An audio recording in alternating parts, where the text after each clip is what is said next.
सो अब यार आज के टाइम पे हम लोग काफ़ी ज़्यादा देखते हैं कि यार एआई के नाम पे अगर सबको किसी को भी पूछे भाई एआई का क्या है, तो लोग बोलेंगे यार chat GPT, oh no no Gemini है, अरे नहीं यार इलॉन मस्क वाले जो फैन है उन लोग बोलेंगे ग्रॉक एआई है ना। तो यार देखो एआई जो ऐसी फील्ड है वो अभी काफ़ी ज़्यादा बढ़ी है, जैसा मैंने पहले बोला था कि अचानक से अभी बूम आया 2-3 साल में कोरोना के जस्ट बाद। बट इन रियलिटी जो फील्ड है ये काफ़ी टाइम से एग्जिस्टिंग है, like it's been 40+ year since it this field have been active in industry, है ना। और इसके काफ़ी वेरियस यूज़ केसेस है, बहुत सारे यूज़ केसेस है। यूट्यूब का एल्गोरिदम सबसे बढ़िया एग्जांपल हो गया, तुम्हारा अमेजोन हो गया, फ्लिपकार्ट, जितने भी तुम्हारे ई कॉमर्स प्लेटफॉर्म है उन लोग भी एआई का यूज़ करते हैं काफ़ी ज़्यादा रिकमेंडेशन सिस्टम्स। और कंपनीज तो काफ़ी काफ़ी ज़्यादा टाइम से तुम्हारा जो भी कस्टमर रहता है तो उसके ऊपर एक पूरी लिस्ट बनती है, तुम लोग को पूरा तुम्हारा डेटा पूरा रीड किया जाता है और उस डेटा के बेसिस पे एक प्रोफाइल बनती है ना। तो वो चीज़ में भी इनफैक्ट एआई का काफ़ी ज़्यादा यूज़ होता है। सो इट्स लाइक कि एआई तो काफ़ी टाइम से है और काफ़ी सारी जगह पे है, और मेडिकल इंडस्ट्री में तो काफ़ी ट्रिमेंडस यूज़ है ना। तो अब हम वही देखेंगे कि पहले तो खैर अपना प्लान था कि एक पूरा अच्छे से एडवांसमेंट ऑफ एआई बताएंगे, but right now we are short on time because of some technical glitches. तो एक यही है कि एआई का स्टार्टिंग जो था वो ऐसा था कि हम एक सिंपल मतलब काइंड ऑफ मॉडल ऑटोमेशन के लिए बस यूज़ करते थे, है ना। Model automation in the sense कि हम कोशिश करते थे कि यार जो भी हमारे जो इलेक्ट्रॉनिक सिस्टम्स हैं उनमें चीज़ें ऑटोमेटिकली रन हो जाए, हमें हार्ड कोड बार बार ना करना पड़े। तो स्टार्टिंग के जो एआई जो थे वो हम उसी पे ट्रेन करते थे, है ना। इनिशियल स्टेजेस जो था एआई का वो ऐसा ही था। बट अब आगे चलते चलते चलते चलते एआई की फील्ड में काफ़ी ज़्यादा ग्रोथ थी। और एक्चुअली में शुरू में ये जो हमारी फील्ड थी वो काफ़ी एकेडेमिया थी, एकेडेमिया इन द सेंस कि काफ़ी रिसर्च ओरिएंटेड फील्ड थी, करके जो इंस्टीट्यूट रहते थे, मास्टर्स वाले हो गए, पीएचडी वाले हो गए, जनरली वो लोग इसकी स्टडी करते थे। बट अब धीरे धीरे धीरे धीरे करके ये इंडस्ट्री में यूज़ होने लगा। और अ, अभी ऐसा हुआ ये पॉइंट पे कि ये पब्लिक हो गया काफ़ी ज़्यादा, कि अब ये ऐसी चीज़ हो गई है कि हाँ ये एकेडेमिया से हट के एकेडेमिया से हटके। इसका स्पीकर चालू होता। चरण एक बार सबका माइक म्यूट कर देना। हाँ तो हेलो, हाँ सही है। तो अभी ऐसा हो चुका है कि ये चीज़ बेसिकली हमारी एकेडेमिया से हटके मेन स्ट्रीम इंडस्ट्री में आ चुकी है ना।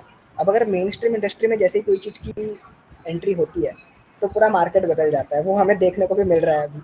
अभी काफ़ी अच्छा लाइव एग्जांपल देखने मिल गया हम लोगों को। वरना तो हाँ, तो हमारा एआई का जो एडवांसमेंट था तो वही स्टार्टिंग में हमारे ऑटोमेशन सिस्टम्स के लिए यूज़ होता था। फिर धीरे धीरे धीरे धीरे करके हम लोगों ने जैसे इंटरनेट का बूम आया तो एआई के जो यूज़ केसेस थे वो काफ़ी सारे, जैसे बोला ई कॉमर्स वगैरह में यूज़ होना शुरू हो गया। And then after e commerce ये हमारे मेडिकल इंडस्ट्री में काफ़ी ज़्यादा एआई का यूज़ होता है।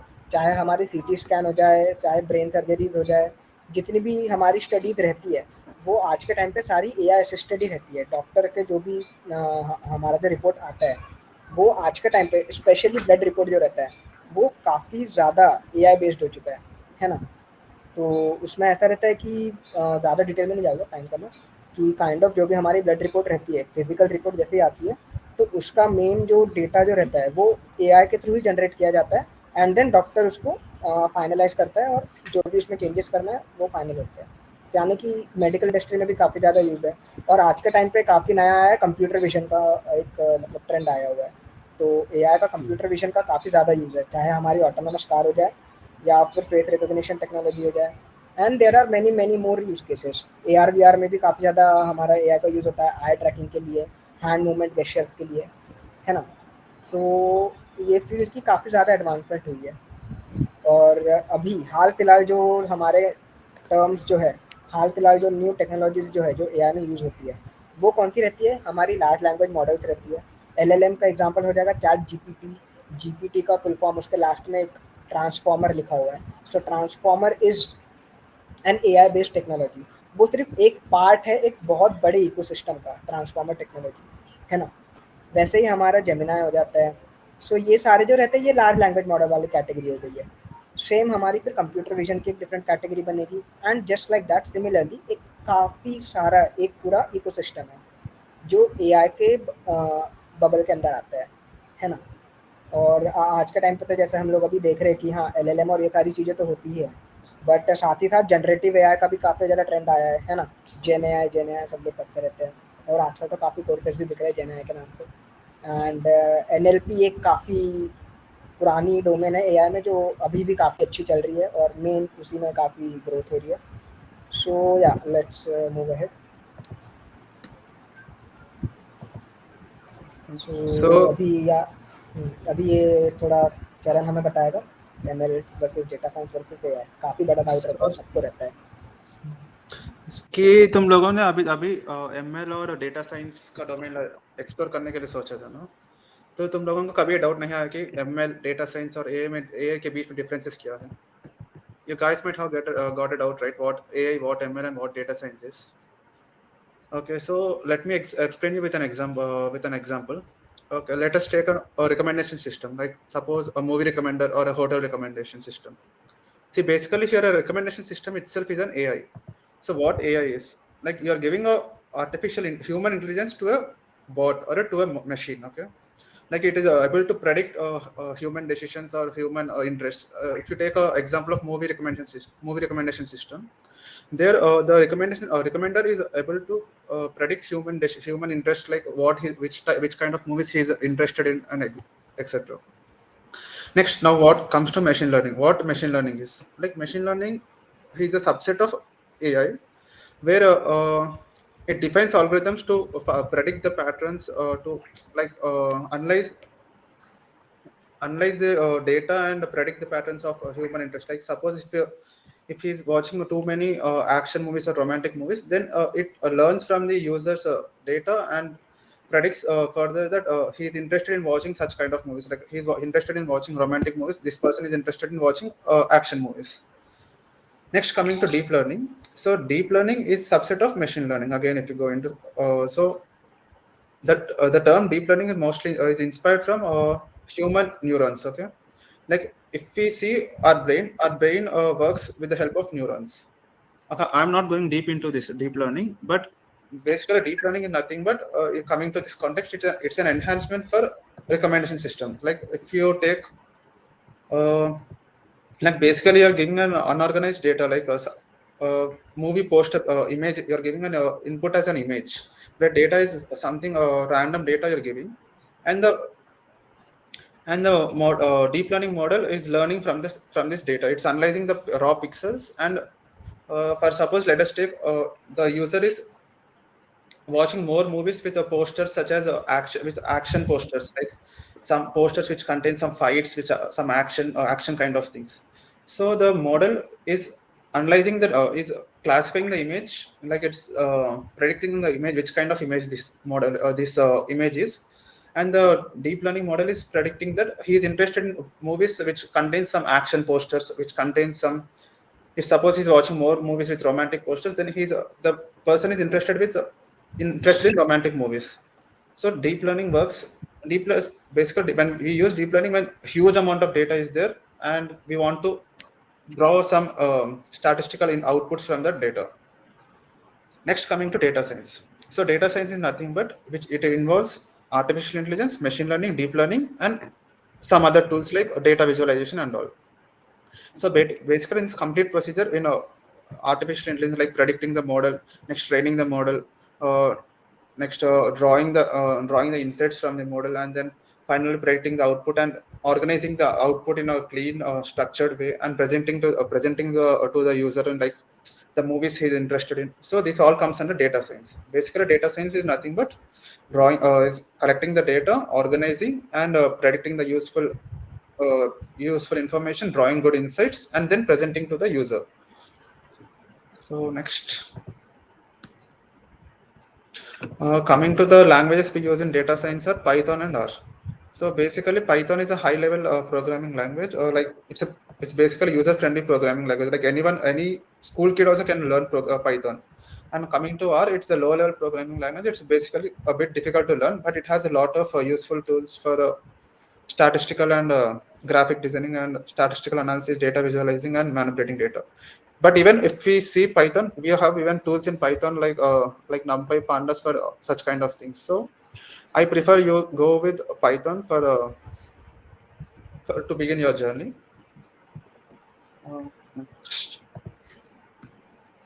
Aditya. ओके, यहाँ तक सबको समझ में आ रहा है तो एक बार हैंड रेस कर दो।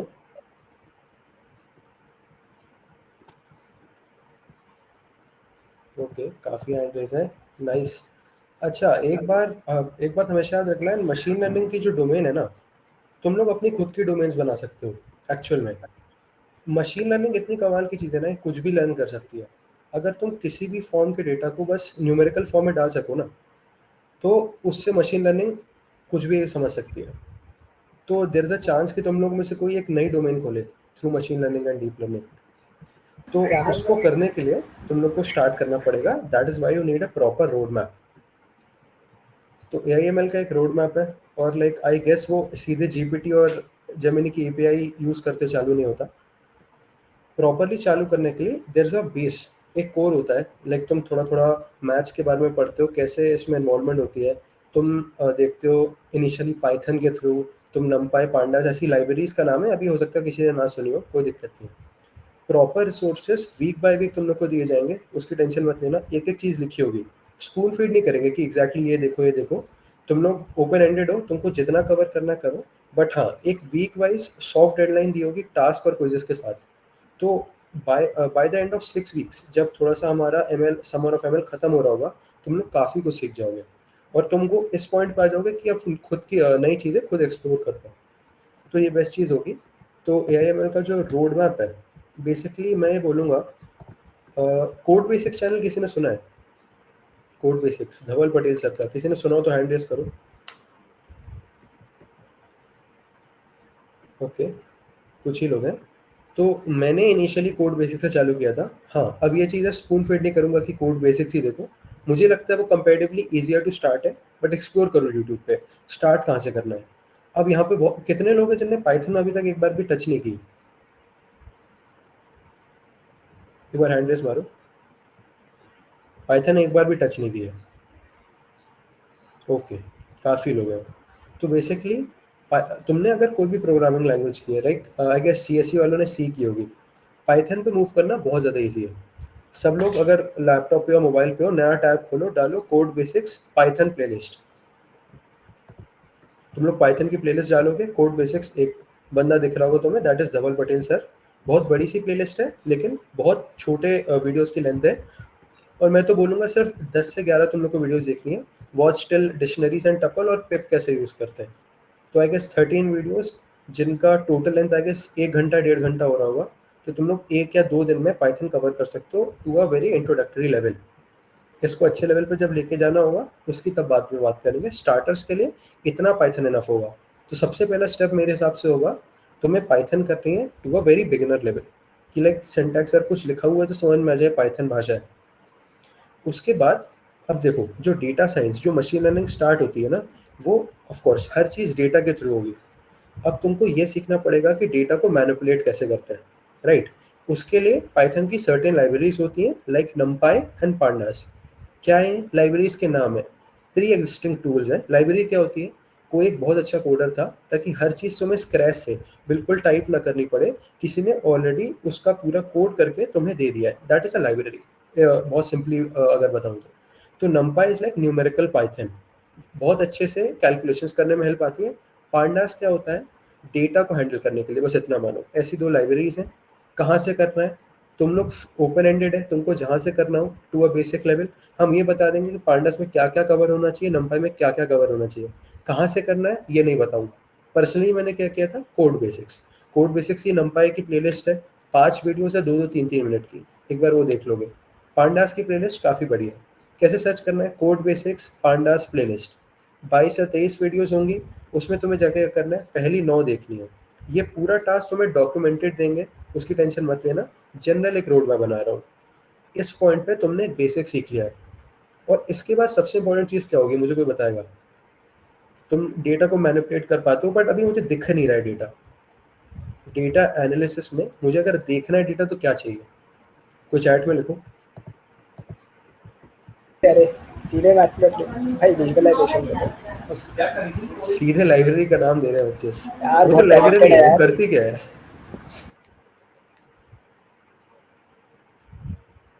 करती क्या है मैटप्लॉटलिब? मैटप्लॉटलिब क्या है? वो भी एक लाइब्रेरी है। वो करती क्या है? अभी कोई चैट में लिखेगा, विजुअलाइजेशन। कोई भी चीज़ को अगर ईजिली समझना हो, हम ह्यूमंस नेचुरली विजुअल लर्नर्स होते हैं। अगर हमें पाई चार्ट या फिर बार ग्राफ्स अगर हमको दिखा दो किसी through, rather than just plain numbers, तो हमको ज़्यादा अच्छा लगता है। For that we have a very simple library in Python called matplotlib. अब तुम्हारे पास एक स्टार्टर पैक हो गया है, तुम पाइथन में काम कर सकते हो, तुम डेटा को मैनिपुलेट कर सकते हो और उस डेटा को मैनिपुलेट करके दिखा सकते हो। इस पॉइंट के बाद you move to machine learning and deep learning algos कैसे वर्क करती है। लेकिन उसके पहले थोड़ा सा फाउंडेशन पे डिस्कस करते हैं। शिवांश, हेलो। हाँ,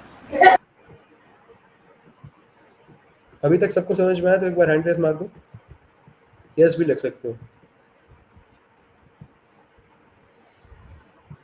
और श्रेयांश ने लिखा है कि सीबॉन पता है। अब देखो, अब हर चीज़ की सिर्फ एक लाइब्रेरी नहीं होगी, मल्टीपल लाइब्रेरीज होंगी और उनको और अच्छा करने की लाइब्रेरीज होंगी। Seaborn is a similar data visualization library. उस पर अपन कभी थोड़े टाइम बाद मूव करेंगे। Initially matplotlib is good enough. चलो। सो या एक हमारी काफ़ी इंपॉर्टेंट चीज़ रहती है कि हमें फाउंडेशंस है ना, whenever we are trying to get in this field, so foundations are really important, है ना। आज के टाइम पे ऐसा हो रहा है कि हम ऑनलाइन जाते हैं, so we try to like या चलो यार एक्सप्लोर करके देखता हूँ मैं, आज कुछ मुझे सीखना है नया, है ना। तो मैं जब स्टार्ट करता हूँ कभी भी, तो आई सी कि एकदम नई जो टेक्नोलॉजीज आई है, जैसे जनरेटिव एआई का एकदम से प्लेलिस्ट मिल जाएगा मुझे, डायरेक्ट एनएलपी के प्लेलिस्ट मिल जाएगा मुझे। और अगर कुछ कुछ मिलेंगे जो मतलब हाँ बेसिक से पढ़ा रहे हैं, वो लोग ऐसा रहेगा कि हम लोग काफ़ी ज़्यादा मतलब ऐसा बेसिक्स करा देंगे कि हाँ तुमने वो कर लिया, बट उसका तुम एक्चुअली में जब अप्लाई करने जाओगे तो वो यूज़ नहीं आ रहा होगा, है ना। सो इसीलिए काफ़ी इंपॉर्टेंट हो जाता है कि इस फील्ड में डेल्व होने के पहले, अंदर जाने के पहले, हम फाउंडेशन को हमारा स्ट्रॉन्ग कर लें, है ना।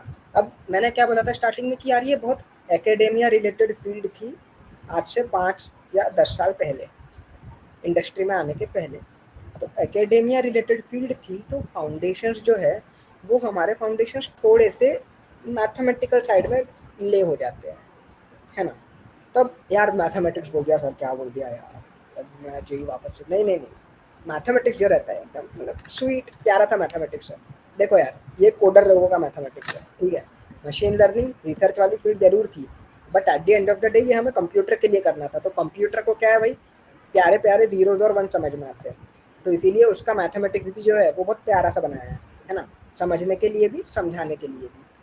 तो हमें क्या क्या एक प्रीरिक्विजिट क्या रहता है फाउंडेशंस के लिए, कुछ कुछ टॉपिक्स में बोल दूंगा। स्टैटिस्टिक्स, प्रोबेबिलिटी, थोड़ा लीनियर अलजेब्रा लग जाएगा तुम्हें, है ना। और थोड़ा तुमको मतलब डिफरेंशिएशन मतलब इंटीग्रल कैलकुलस हो गया या कैलकुलस बोल दो, उसका एक आइडिया रहना चाहिए कि हाँ ग्रेडियंट क्या रहता है, कैसे होता है, वो सारी चीज़ें तुम्हें बता दी जाएगी, ऐसे दिक्कत नहीं है। Everything will be taught to you. काफ़ी सारे हमारे पास रिसोर्सेज है, तुम्हें शेयर कर देंगे। आदित्य सर ने जो आपको बोला है फॉलो करने, वो तो डेफिनेटली है ही, बट जिन लोगों को सही में चाहिए, नहीं सर बताओ आप तो कुछ, हम ओपन एंडेड करेंगे, आप बोल रहे हो कुछ चाहिए तो उसके लिए भी वी हैव एवरीथिंग डॉक्यूमेंटेड, हम हमारे एंड पे तुम्हें दे देंगे। Now it's up to you, तुम्हें क्या फॉलो करना है। तो फाउंडेशंस वाली एक बात क्लियर होगी, तो मैथमेटिक्स हमने साइड कर दिया फाउंडेशन में, है ना। So yeah we are done with one pillar, that is mathematics. Now let's start, there is one more pillar कि हमारा आ जाता है कि यार एक बेसिक अमाउंट ऑफ हमें प्रोग्रामिंग तो आनी ही चाहिए, है ना। तो वो बेसिक जो प्रोग्रामिंग जो रहती है उसमें इस फील्ड में क्या क्या रिक्वायर्ड है कि पहले तो मतलब ऐसा था कि हम पाइथन या आर यूज़ कर लो और उसके थ्रू डेवलप कर लेते थे हमारा एमएल सिस्टम, बट अभी ऐसा हो चुका है कि ये फील्ड जब से इंडस्ट्री में आई है तो थोड़ा सा प्रोग्रामिंग एस्पेक्ट भी थोड़ा सा अच्छा हो चुका है। अच्छा किस सेंस में बोल रहा हूँ मैं, एमएल लाइब्रेरी और ये सारी चीज़ें तो रहती है, एमएल के लिए it is completely different stack, but अभी आज के टाइम पे अब मार्केट है, एवर चेंजिंग है, काफ़ी जल्दी चेंज होता है और हमें भी मार्केट के हिसाब से चेंज होना चाहिए। अब आज से 5 साल पहले की कोई बैच है और अभी हमारी बैच है, तो उनकी मार्केट डिमांड और हमारी मार्केट डिमांड में काफ़ी डिफरेंस है। और right now what we have in demand, we have AI. अब एआई अगर डिमांड में आ गया तो एक एआई स्टैक निकल के आ रहा है इंडस्ट्री में। अब ये स्टैक वाली बात मैं तुम्हें थोड़ा सा समझाता हूँ कैसे चलता है। क्या देखो पुराने टाइम का जब चलता था ना, मतलब late 90s and early 2000s में, ऐसा था कि यार हाँ, सॉफ्टवेयर डेवलपमेंट की फील्ड के लिए ऐसा था कि यार बंदे को सी प्लस प्लस, जावा और ये मतलब कुछ limited amount of set of data था सॉफ्टवेयर थे, अगर वो आता है उसे करते, प्रोग्रामिंग लैंग्वेज आती है, so yeah he is ready to be called a software developer. बट धीरे धीरे इंटरनेट का काफ़ी ज़्यादा बूम हुआ, तो वेब का काफ़ी ज़्यादा एक मतलब स्टैक बनने लगा, टेक्नोलॉजिकल स्टैक बनने लगा। लोग कोई सम यूज लाइक रिएक्ट यूज़ करने लगा, कोई HTML CSS, कोई जेक्वेरी यूज़ करता था। तो ऐसे करके हमारा वेब का बनने लगा काफ़ी ज़्यादा, तो उससे क्या आया, वेब डेवलपमेंट आ गया, तो एक वेब का स्टैक आ गया हमारा। देन ऐसे आगे चलते चलते यार 2010-2011 में मोबाइल्स आने शुरू हो गए, तो एक एंड्रॉयड वाला एक मतलब मोबाइल डेवलपमेंट का एक स्टैक आ गया है ना, तो एंड्रॉयड डेव हो गया, एप्पल हो गया, वॉट, तो एक उसका नया स्टैक शुरू हो गया। तो वैसे ही अभी एआई की फील्ड जब से इंडस्ट्री में एंटर हुई है, तो हमें देखने मिल रहा है कि यार जो ट्रेडिशनल एमएल जो था कि हाँ हम डेवलप करते थे एक एल्गोरिदम, पूरी पाइपलाइन बना रहे हैं एमएल की, वो तो थी, but as well as at the same time right now industry में एक एआई स्टैक भी निकल के आ रहा है। तो ये जो एआई स्टैक जो रहता है, इसमें क्या क्या काफ़ी सारी चीज़ें आती हैं, ये बहुत आगे की बात है, अभी हमें इस पे ज़्यादा दिमाग लगाने की ज़रूरत नहीं है। धीरे धीरे स्टेप बाय स्टेप जब एक पॉइंट पे हमें ये चीज़ भी समझ जाएगी कि कैसे होता है, तो ये एक हमारा अभी एक नया थर्ड फाउंडेशन पिलर बन रहा है कि हाँ, हमें हगिंग फेस जैसी लाइब्रेरीज, ट्रांसफॉर्मर्स जैसी लाइब्रेरीज, हमें ये भी यूज़ करता आनी चाहिए, हगिंग फेस जेएस कैसे काम करता है। एंड हमें एपीआईज है, आज के टाइम पे चैटबॉट्स आ गए, काफ़ी बड़ी बड़ी कंपनीज है, गूगल हो गई, देन ओपन एआई हो गया, तो उन लोगों के अपने एपीआईज रहते हैं, तो how can we use those APIs, वो एपीआई को भी यूज़ करने का एक तरीका आने लगा है ना। सो क्या पूछा है किसी ने, हाउ मेनी, ओके, हाँ ठीक है। तो काइंड ऑफ ये हमारा भी थर्ड पिलर आ चुका है अभी के टाइम पे, करंट मार्केट की डिमांड देखते हुए। तो इसीलिए अब ये थर्ड पिलर तक तो हम डायरेक्टली आ नहीं सकते, तो बेसिक्स काफ़ी ज़्यादा नेसेसरी है। बेसिक्स में मैंने क्या दो चीज़ बोली थी, एक बार चैट में बताओ, मैथमेटिक्स एंड देन हमारा बेसिक जो प्रोग्रामिंग रहता है वो, और थर्ड अभी एआई स्टैक वाली जो चीज़ आने लगी है। सो यही था बेसिक्स में, तो बेसिक्स पे हमें जितना फोकस करेंगे उतना हमारा ऑटोमेटिकली सारी चीज़ें हो जाएगी। सो आगे बढ़ते हैं, तो अभी या अब करते जो हैं असली। मेन जिसके लिए सब लोग आए हैं, बीसॉक में क्या होने वाला है। तो अभी समर इससे ऑफ, घबराना नहीं है, मतलब देखो अभी हो सकता है फर्स्ट वीक में 2-3 चीज़ें पढ़ के समझ में आ रही हो, उसके बाद कुछ ना समझ में आए, कोई दिक्कत नहीं है, साथ में सीखेंगे, धीरे धीरे सीखेंगे, उसकी टेंशन नहीं है। बट बस मैं बताना चाह रहा था इसके थ्रू, जस्ट हमको ये बताना था कि देखो ये हम करने वाले हैं, ऐसा नहीं कि हवा में सब होगा। हमारे पास एक प्रॉपर रोड मैप है, तुम्हारे पास प्रॉपर चीज़ें आएंगी, एक डॉक आएगा, ये पढ़ना है, ये तुम्हारे असाइनमेंट्स हैं, इसको करके सबमिट कैसे करना है सब बताया जाएगा, क्विज़ेस कैसे देना है। गिवन दैट चीज़ें अच्छी चलती रहीं तो आगे क्या और हम एक्स्ट्रा लेवल पे लेके जाएंगे, जो हमारे टाइम नहीं होती चीज़ें वो हम ऐड ऑन करने की कोशिश करेंगे। तो बेसिकली उसको दिखाने के लिए है। जैसे वीक 1 में तुम लोग देखोगे नॉर्मल ने जैसे बोला, नॉर्मल एनालिसिस, नॉर्मल पाइथन, इसमें थोड़ा थोड़ा तुम लोग को हम थोड़ा थोड़ा मैथ्स के साइड में मूव कराएंगे। और इनिशियल तुम, जैसे कोई डेटा है ना, अब डेटा में मिसिंग वैल्यूज़ होंगी ना, जब तुम एक गूगल फॉर्म भरते हो जहाँ पे अपना एस्ट्रिक्स नहीं होता, वो वाली वैल्यू नहीं भरते ना, कई बार ऑप्शनल होती है, तो उन तरह की वैल्यूज़ को कैसे फिल करना है, किस तरह के वेरिएबल्स होते हैं उन्हें ट्रीट कैसे करना है, बहुत कोर मशीन लर्निंग, रेग्रेशन कैसे चालू होता है, हो सकता है रेग्रेशन टर्म ना पता हो, कोई दिक्कत नहीं है, कोर मशीन लर्निंग एल्गोरिथम्स कैसे मूव करती हैं, धीरे धीरे उन, अब कोई मॉडल तुमने बनाया है तुम उसे एवेलुएट कैसे करते हो ऐसे ऐसे धीरे धीरे हम वीक बाय वीक पढ़ेंगे। And week 4, week 5, week 6 different algorithms हैं अब जैसे एक चीज़ होती है सुपरवाइज्ड और अनसुपरवाइज्ड लर्निंग, एक चीज़ होती है कि तुमने किसी को बता के कुछ सिखाया और बिना बताए कुछ चीज़ सिखाने की कोशिश की, ऐसा मानो इस चीज़ को भी। Then we'll move on to deep learning, जैसे चरण ने बताया था, मशीन लर्निंग की और स्पेशलाइजेशन टास्क के लिए डीप लर्निंग इन्वॉल्व होती है। और उसके बाद अगर चीज़ें अच्छी चलती रहीं तो एक्चुअल जो लार्ज लैंग्वेज मॉडल्स हैं जैसे जीपीटी है, जेमिनी है, हम उस पर भी मूव करेंगे, उनका बेसिक कैसा है वो हम देखेंगे। और सारी चीज़ें कवर होगी, तुम्हें जनरेटिव एआई जो जो भी, ऐसा नहीं है कि तुम्हें सिर्फ ट्रेडिशनल बेसिक फाउंडेशन की बात करेंगे। At the end of the day सारी चीज़ें तुम कितना भी बड़ा नया बजवर्ड निकाल लो, वो फाउंडेशन पे ही डिपेंड करता है। ये तुम्हें धीरे धीरे विथ एक्सपीरियंस दिख जाएगा। स्टार्टिंग में लग रहा होगा यार ये कहाँ, अभी कहाँ दुनिया में ट्रांसफॉर्मर चल रहे हैं, कहाँ हमें ये रिग्रेशन दिखा रहे हैं, बट ज़रूरी है, मान लो मेरी बात। जब तुम आगे वो देखोगे कि हाँ, क्यों इम्पोर्टेंट है डायरेक्ट फाउंडेशंस का आइडिया, वो तुम्हें पता चल जाएगा, है ना? तो धीरे-धीरे करके हम हम एलएलएम को फाइन ट्यून करेंगे। ये अभी के टाइम का काफ़ी इम्पोर्टेंट, काफ़ी इन डिमांड स्किल है कि यार एलएलएम को फाइन ट्यून करते आता है, लैंकिन यूज़ करते आती है, एनएलपी लाइब्रेरीज़ तुम्हें आती है यूज़ करते? यार एनएलटीके हो गई या एसपीके हो गई, है ना? तो यार इतनी सारी अब नई-नई चीज़ें सुना दी सर आपने, ये सब क्या बोल दिया। तो हाँ, ये भी तुम्हें बताएगी कि यार कैसे होता है, क्या होता है, क्यों यूज़ किया जाता है। बस बात वही है कि सारी वीक को तुम्हें डिलिजेंटली फॉलो करना पड़ेगा। हर वीक का अपना एक टास्क रहेगा थोड़ा-सा, और बाकी का फिर that is up to you कि तुम कितना डेप्थ में जा सकते हो। ऐसा भी हो सकता है कि 6 हफ्ते बाद यार तुम बहुत ही अच्छे हो यार, हमसे भी ज़्यादा हम तुमसे सीख रहे हैं, ऐसे भी हो सकता है। बिल्कुल। वही, तो ये ऐसी फील्ड है, इसमें कोई ऐसा नहीं कि यार इसको ज़्यादा आता है, इसको कम आता है। Anyone can do anything. अभी ये फील्ड ओपन एंडेड है पूरी। मार्केट भी इसका ओपन एंड है, मतलब मार्केट में भी कोई फिक्स स्ट्रैटेजी और फिक्स रूल नहीं है, कोई फिक्स जॉब रोल भी नहीं है इसमें तो इनफैक्ट अभी। जैसे एसडी में क्या है, हाँ SD1 SD2 SD3 पहले से डिसाइडेड है ना। इसमें क्या है कि यार ये काफ़ी अच्छी फील्ड है। अभी इंडियन मार्केट में तो काफ़ी चेंज हो गया, बाहर के मार्केट में फिर भी डिसाइडेड है, डेटा एनालिटिक्स हो गया, डेटा एनालिस्ट हो गया, डेटा इंजीनियर अलग हो जाएगा, एमएल इंजीनियर अलग हो जाएगा। बट इंडियन मार्केट में ऐसा है कि काफ़ी न्यू है, तो ऐसा है कि कोई एक फिक्स टेक स्टैक तुम सीख लोगे और तुम्हें वो, हाँ, कंपनी बोल देगी कि नहीं मेरे को तो यार यही बंदा चाहिए ना। अभी के टाइम पे ऐसा है कि कौन कितना ज़्यादा इस चीज़ में इनोवेटिव काम कर सकता है ना। अभी उस चीज़ की भी काफ़ी ज़्यादा डिमांड है और वैल्यू भी है। सो मेन चीज़ क्या है, बेसिक्स अच्छे करने, फाउंडेशन अच्छे करने। कैसे होगे? वीक बाय वीक, हर वीक को अच्छे से फॉलो करेंगे हम, और फिर बाद में तुम्हें जितना अपने इनसे इन डेप्थ जाना है तुम जा सकते हो। और ऐसा भी नहीं कि यार पूरे दिन यही लेके बैठे, यार समर हॉलीडेज है, एंजॉय भी करना है। दिन का थोड़ा सा टाइम इधर दो, घर पे फिर एंजॉय करो। बाहर जाना है, मामा के यहाँ जाना है, यहाँ जाना है, वहाँ जाओ। बट हाँ, एक कंसिस्टेंसी हमें मेंटेन करके रखनी है। जैसे चरण ने बोला है कि consistency is much much much greater than the aggression. काफ़ी बच्चे अभी अग्रेशन में स्टार्ट करेंगे, ये भी पॉइंट रहता है, अरे मैं तो कर लूँगा ट्रू। यार, अब भी शुरू करता हूँ, है ना।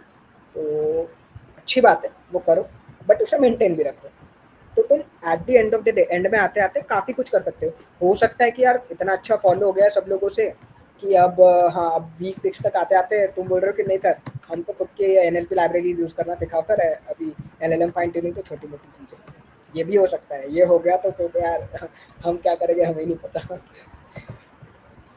तो पर हाँ, हम पोल डाल दिया करेंगे अगर वीक बाय वीक कोई भी डाउट्स हो और लाइक इनफ लोग चाहते हैं तो हर वीक हम एक सेशन कर सकते हैं। तो हमारे टाइम कुछ भी सेशन नहीं हुआ था, हमारे हाँ, टाइम सीधे ये चालू हुए थे, लाइक हमें टास्क देना। और यार बाकी लोग म्यूट रखें अगर। और बस ये है कि अगर तुम लोग चाहोगे तो of course week by week sessions रख लेंगे तुम लोग के डाउट्स डिस्कस करने के लिए। तो क्रक्स लेते हैं बात का। 3 चीज़ें तुम लोग को याद रखनी है समर ऑफ एमएल में। रिसोर्सेज को ट्रस्ट करना, अगर कोई चीज़ लिखी हुई है तुमको लग रहा है यार ये इतनी इंपॉर्टेंट नहीं लग रही, पढ़ूँ कि नहीं पढ़ूँ, पढ़ लो, मान लो। जस्ट लाइक सीपी, करने का मन नहीं कर रहा बट कर लो, काम आएगी। बीच में मत छोड़ देना। अगर कंसिस्टेंटली 6 वीक करते हो ना, मैं बोल रहा हूँ तुम्हारे पास एक स्ट्रॉन्ग फाउंडेशन होगी एमएल की, मेरी गारंटी है, हम सबकी गारंटी है एक्चुअली में। क्योंकि टाइम टेस्टेड रिसोर्स है, ये हमने आज नहीं बनाया, ये हमारे सीनियर्स यूज़ करते हुए आ रहे हैं, हम इसको बस थोड़ा सा मॉडिफाई करते हैं। और कोई हार्ड डेडलाइन नहीं है, ऐसा नहीं है कि बिल्कुल आज टास्क दिया है तो आज खत्म करना है। बाकी सॉफ्ट डेडलाइन रख लेना, ऐसा नहीं कि तुम लोग नेक्स्ट सेमेस्टर खत्म करके दे रहे हो कि सर अब बिट बाइट का इंटरव्यू ले लो, that is not possible. But हाँ, ये ओवरऑल क्रक्स है। तो जैसे हाँ, हमारी मेजॉरिटी ऑफ द क्वेश्चन तो आखिरी में क्रक्स ये था कि सीधी बात है, एसओएम को फॉलो करो और फॉलो करते करते सीखो। खुद से जितना ज़्यादा इन डेप्थ में जाना चाहते हो बिल्कुल जाओ, कोई बुराई नहीं है इस चीज़ में। और एंजॉय करो प्रोसेस को। ऐसा नहीं है कि यार हाँ, किसी को लेके बैठे हुए हैं और एकदम शुरू हो गए एकदम हार्ड को कि हाँ यार अब तो करूँगा, ऐसा कर करूँगा, ये कर लूँगा, वो कर लूँगा। आराम से स्लोली स्मूथली गाइड लेके जाओ, क्योंकि कैसा है, तुम्हें स्टार्टिंग में थोड़ा सा मैथमेटिक्स भी देखना है, देन आफ्टर तुम्हें थोड़ी सी प्रोग्रामिंग भी देखनी है, देन तुम्हें फिर तुम्हारा एमएल पे कंसेप्ट भी बनाना है, एंड आफ्टर दैट तुम्हें प्रैक्टिकल एप्लीकेशंस भी करना है इसका, है ना। लोगों का जनरली कैसा रहता है कि आज के टाइम पे ऐसा रहता है कि हाँ, हमने एक जुपिटर नोटबुक बना ली खुद की, खुद का एमएल मॉडल ट्रेन कर लिया, अच्छा स्कोर आ गया, 98% 95% पे चल रहा है, दैट्स इट, डन ना। वैसा नहीं है, हमें क्या सीखना है कि हमें एंड टू एंड डिप्लॉयमेंट भी आनी चाहिए, है ना। तो वो बहुत ही आखिरी की चीज़ है, बट हाँ ये बैक ऑफ द माइंड में रेडी रखना चाहिए ये चीज़ कि हाँ ये भी एक इम्पॉर्टेंट चीज़ है। अरे वाह श्रेयांश सर, हेलो अरे चालू करो कैमरा। हेलो गाइस, आवाज आ रही है? हैंड रेस कर दो यार। अरे हाँ इन अनदर लोग कोर मेंबर। नहीं है, सब लोग अभी गाइस तुमको अलग पर्क्स स्कूल पता है ना? अगर समर ऑफ एमएल करते हो तो तुमको क्या मिलने वाला है? ये तो किसी ने बताया नहीं यार। में। हाँ, एक बहुत पहले बड़ी चीज है तुम सबके लिए। अगर तुम बहुत अच्छे से इसमें परफॉर्म करते हो, डेडिकेशन के साथ में हमको दिख रहा है कि तुम पूरा फॉलो कर रहे हो, तो तुमको बिटबाइट में इंटरव्यू के लिए चांस दिया जाएगा। एंड अगर तुम वो क्लियर करते हो तो you will be in the bit bite in the third semester. मतलब थर्ड सेमेस्टर में आ गए और सीधा बिटबाइट में। तो एसएमएल इम्पोर्टेंट है, वो ध्यान रखो। साथ में अगर बिटबाइट में आओ ना हो, लेकिन तुम्हारी पूरी प्रैक्टिस जरूर हो जाएगी एमएल की, मशीन लर्निंग की, एंड तुम बहुत अच्छा डोमेन सिर्फ थर्ड सेमेस्टर के पहले तक पूरा एक्सप्लोर कर लोगे। फाउंडेशन बहुत तुम्हारा अच्छा पूरा पढ़। क्लियर हो जाएगा। बेस्ट। और यार एमएल ऐसी डोमेन है ना, लाइक एक्चुअली में अगर तुम डेफ कर रहे हो, तुम्हें प्योर सीपी में जाना है, एमएल ऐसी डोमेन है इस पॉइंट पे कि अगर थोड़ा थोड़ा नॉलेज हो ना उसके बारे में, तो कोई बुरी नहीं है, तुमको ये अच्छा ही देगा आगे लाइफ में, क्योंकि अभी इतना ज्यादा इसका बूम है। हाँ जैसे वेब डेव वालों की ही बात कर लो, तुम लोग आखिरी में अभी ऐसा है कि एमएल का इतना ट्रेंड है कि तुम्हें एपीआई कॉल करने पड़ते हैं, तुम्हें मॉडल यूज करना पड़ता है कोई तुम्हारा एप्लीकेशन के लिए। यार वो मॉडल चल क्या रहा है, हो क्या रहा है, उस मॉडल को मैं अपने हिसाब से और कैसे बेटर कर सकता हूँ, उसका तो आइडिया रहना चाहिए। ऐसा मेरा मानना है। तो काइंड ऑफ इम्पोर्ट अच्छा है तुम्हारे लिए, इंटरव्यूज में भी काम आता है। सो हाँ एक चीज़ है, फॉलो करो एसओएम को। और भाई डिस्कॉर्ड ज्वाइन कर लो जिसने नहीं किया है, डिस्कॉर्ड ही डिस्कॉर्ड ज्वाइन कर लो काफ़ी यार। कूल चीज़ है। सबसे पहले ज्वाइन करो डिस्कॉर्ड, वहां सब कुछ आने वाला है लगभग। हाँ ज्वाइन करो, डिस्कॉर्ड ज्वाइन कर लो, फॉलो करो, और बिटबाइट को, टीपीसी को भी फॉलो करो सारे सोशल मीडिया पे, काफ़ी लोगों ने नहीं किया है। तो अब 10 मिनट हम लाइक 5 मिनट से दे देते हैं कि तुम लोग चैट में क्वेश्चंस पूछ लो। ओवरऑल हम लोगों ने क्रक्स दे दिया है कि क्या होने वाला है, कैसे क्या मूव करेगा। तो बाकी तो काफ़ी ऑडियो अनम्यूट कर प्रेजेंटर लो। वाले भी वो देखे रखिए परमिशन लोगों को, तो अनम्यूट जो हो लोग सकते के हो पास सब। प्रेजेंटर है वो बात कर सकते हैं। तो if you want you can बात भी कर सकते हो, जो लोग के पास presenter access Hey Aditya, just check your WhatsApp for a second.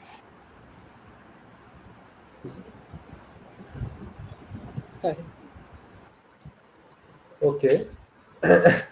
यार इसके अलावा कोई डाउट हो तो कोई पूछना चाहे तो पूछ सकता है।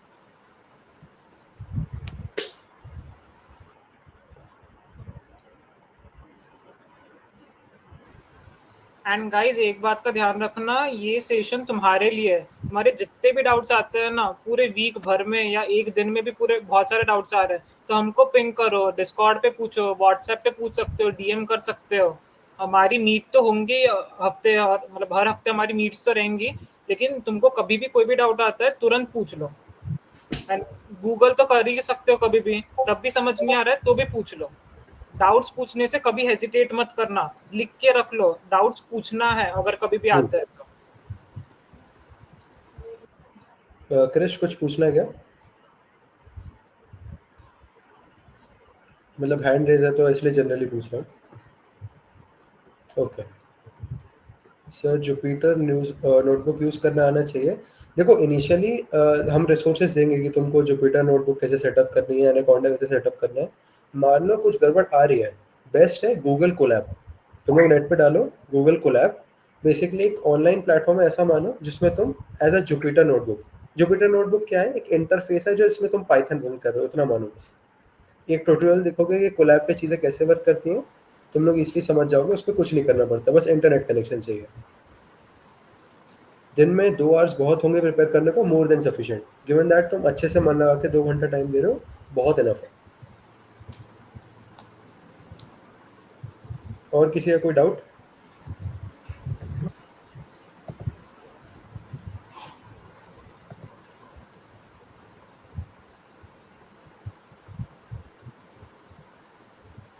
और कोई पूछना चाहे तो पूछ सकता है, वरना फिर कंक्लूड कर देंगे मीटिंग को। 2 मिनट और देते हैं।